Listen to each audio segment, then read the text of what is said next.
د شپې ماشوم شمه زه د شپې ماشوم شمه زه کله چې لمر پر کلي سر ووهي او شپه د وړانګو په خنجر ووهي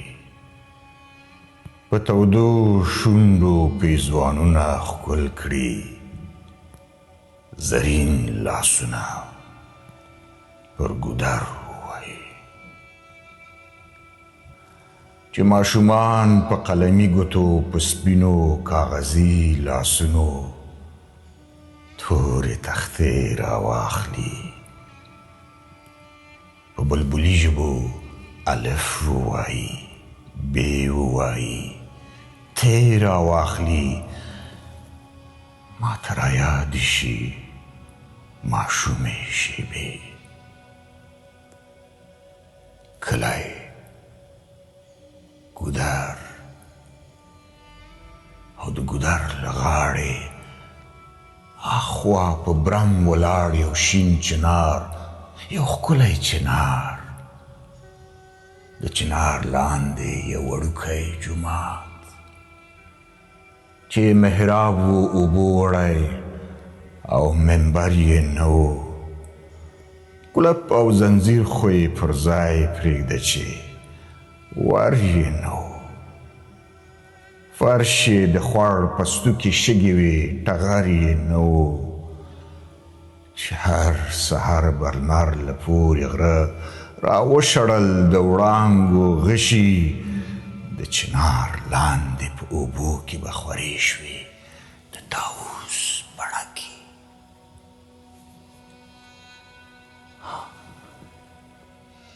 موږ به هم راغلو لکه سیل راشي د شنو توتیانو د چنار ډډې ته پر توره تخته سپین لیکونه پر موږ خواږه لکه د قند او د نبات لګېدل زړه راته وایي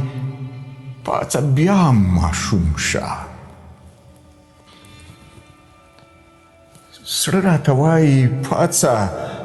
بیا ماشوم شه خو زړه ماشوم دی په دې نه پوهېږي خو زړه ماشوم دی په دې نه پوهېږي ما په کتار د ماشومانو کې پرېږدي کله څوک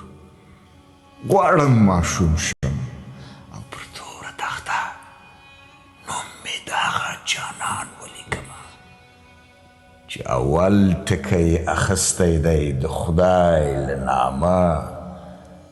غواړم ماشوم شمه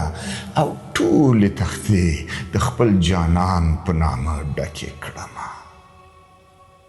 خو زه له خپل عمر شرمېږم ماشومانو ته ورتللی نشم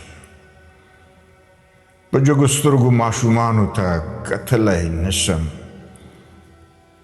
ځکه زما همزولي د ماشومانو کوټنۍ ړنګوي قلم تختې او مشواڼۍ ماتوي او په لوی لاس ترېنه ماشومه دنیاګۍ ړنګوي په سپینه ورځ له ماشومانو نه په څنګ تېرېږم خو شپه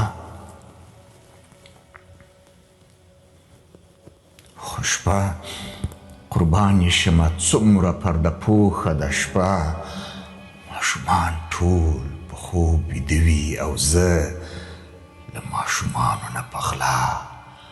او پټ په پټه په ماشوم بدل شوم او زه ماشوم شمه د اوښکو په ماشومو ګوتو د سپینو ستورو تباشیر راواخلم د شپې پر توره تخته نوم د جانان ولیکم افغانستان